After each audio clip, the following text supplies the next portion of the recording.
This week on Pop Fiction, Namor, A Quiet Place 2, Ring of Fire, and JB remembers something cool. Well, maybe. Okay,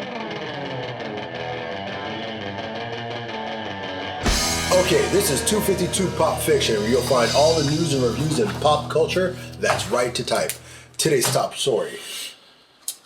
Rumored Tenoch Huerta, who's cast in the film Wakanda Forever, is playing iconic Marvel character Namor, the Submariner, suggesting some information may have escaped Marvel's zone of security. Who leaked this information? That's what I want to know. They always have like those insiders, and this is one of those things where it's like, Huerta was on Narcos. I can't remember which season. Yeah.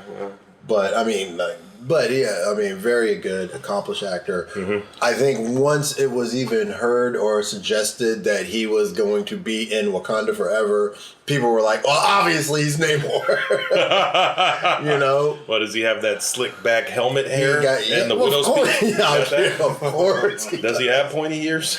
He's got winged feet. So wings on his ankles. I knew it. Oh, well, tonight, actually, while taping this video, the moon will partially black out the sun, resulting in a ring of fire solar eclipse.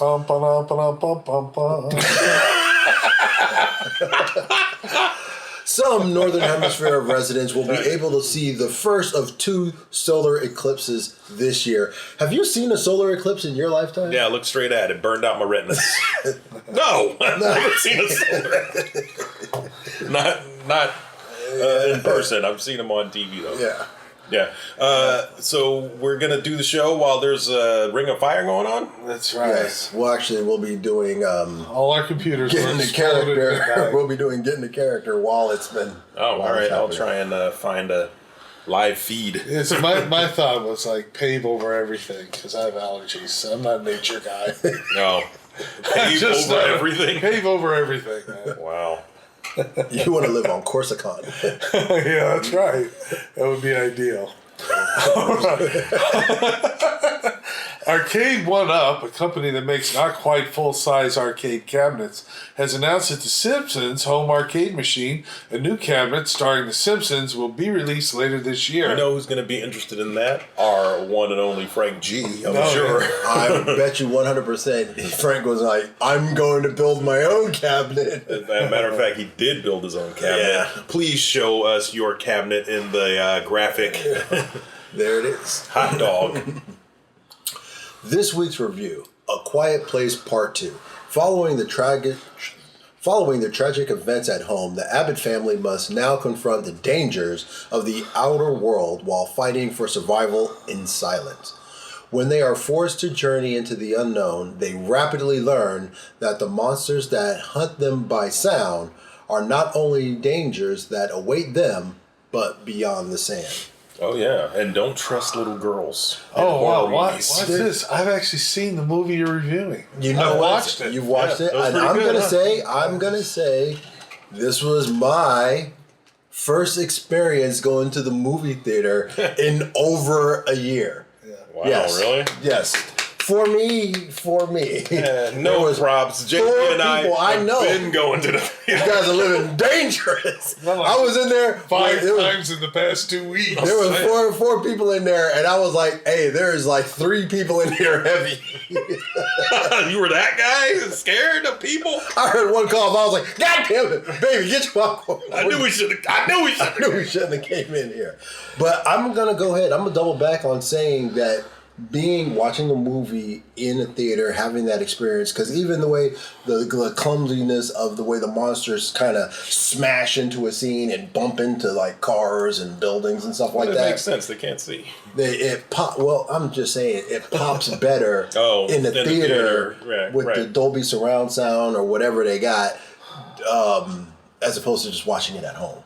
And I'll tell you one thing about watching it in the theater. I had to yell at some kids. There was a group of kids in the corner. I was in the back row. I yelled at them. They were making noise. We were well into the movie. They should have been shutting up. They walked in and out probably like 3 or 4 times. There's a group of like 7 kids. One kid was on FaceTime with his mama, I'm assuming. I was mad. I'm in there with my daughters and Man, I tell you what, I had. Did you- I did you- yelled.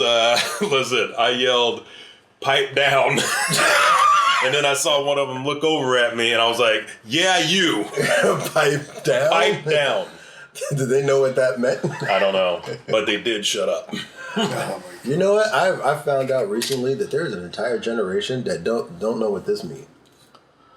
They don't know that means I'm on the phone. Yeah, because they're like, this is Oh, on this is on the phone. Right, yeah, What is true. that? Yeah, you can't do the banana joke. Hello. Hello, the banana. Hello. Yeah. Oh, goodness. Well, this week, I remember Scooby-Doo. Where are you? Hey. Scooby-Doo premiered in 1969. It was made by Hanna-Barbera's Joe 69. Ruby and Ken Spears for a Saturday morning cartoon. It featured the Mystery Inc. gang, which I came to learn all have last names. Fred Jones, What? Daphne Blake, Word? Velma Dinkley, For real? and Shaggy Rogers. No way. And their talking Great Dane, Scooby-Doo. I only knew Scooby's last name. Dude. They drove around in a mystery machine. It was a van with psychedelic flower power paint job. Correct. And they would solve mysteries. And they always followed the same formula. They would set a trap. The trap would fail. The chase scene would ensue in which they played groovy music.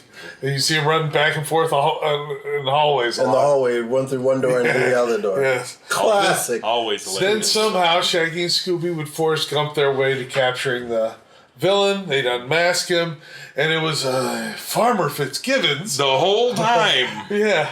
It wasn't And for you meddling kids. And I would have got away from it. It wasn't for you damn kids. That's what. Question. Were they drug addicts? Well, Shaggy was definitely high. Well, yeah. Well, he was hungry. And He was sexual quite- deviance. Yeah. Well, you thought Daphne that- and Fred would disappear for much of the episode for quite some time. Every but episode. they were cartoon characters. I'll give them the benefit of the doubt. Shag, They you were- and Scoob go hang out in the haunted warehouse.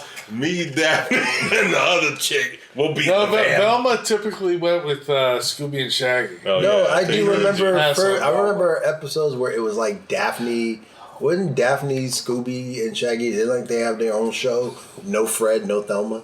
Well, I only reported on the first Iteration, series, yes. iteration Scooby-Doo, Where Are You? Right. In the second series, it was the Scooby-Doo movie. I guess they were hour-long episodes where they had celebrities, real or fictional, would appear on the show and help them solve the mystery. Yeah, I Like, remember- what kind of Remember guess? Batman was on there. at one Batman and point. Robin, Josie and the Pussycats. Ralph Furley. But they had the Harlem Globetrotters. Mr. Furley? I remember Well, there was the Harlem- Don Knotts. Well, Don yeah. Knotts. Don Knotts was on Whatever. the show. Yeah, the Harlem Globetrotters meet Yeah. Scoob. That was Harlem a good one. Globetrotters are everywhere. They got lost on Gilligan's Island. They did. What are the odds? They They're would the crash? Globe Trotters, so they go around the globe. Yeah. Oh, never put that together. They trotted around thy globe. And the funny thing about them, they're from Chicago. Never knew that. The owner who formed the team, and this is a little bit racist. He Oh wait, hold on. You're talking about the Harlem Globetrotters are from Chicago? never played. That's shocking. I thought you were talking about Scooby-Doo No. from Yeah. Chicago. They Also, said that yeah, me the too. Globetrotters were from Chicago. He named them the Harlem Globetrotters because he was trying to reach a larger black audience, and he thought there was more fans in Harlem than Chicago, so he called them the Harlem Globetrotters. Well, that's yes, weird. that's racist, but I don't know. Racist, maybe. Bigoted, definitely. Yeah. Smart, of course it was. there you go. There's your little history on the Harlem Globetrotters. I mean, we've it been kinda yelling flows, Harlem right? World and Harlem Chicago Globetrotters, Harlem Globetrotters. Maybe because I've heard it so much, Harlem Globetrotters Yeah. just works.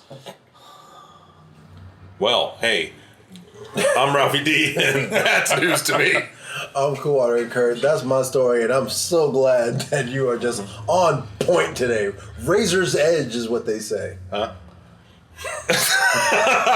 We'd like to hear what you think. Leave us a comment down below and let your opinion be heard. And if you like this video, please check out other videos on our channel.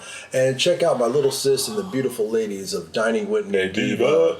And I'm JB. I'd like to send a shout out to my man AM at Comics Most Wanted. Like him, follow him, subscribe. And this is 252 Pop Fiction, where you hear it first. And I even said it that time. Yes, he said it right. Hey, you said it. Just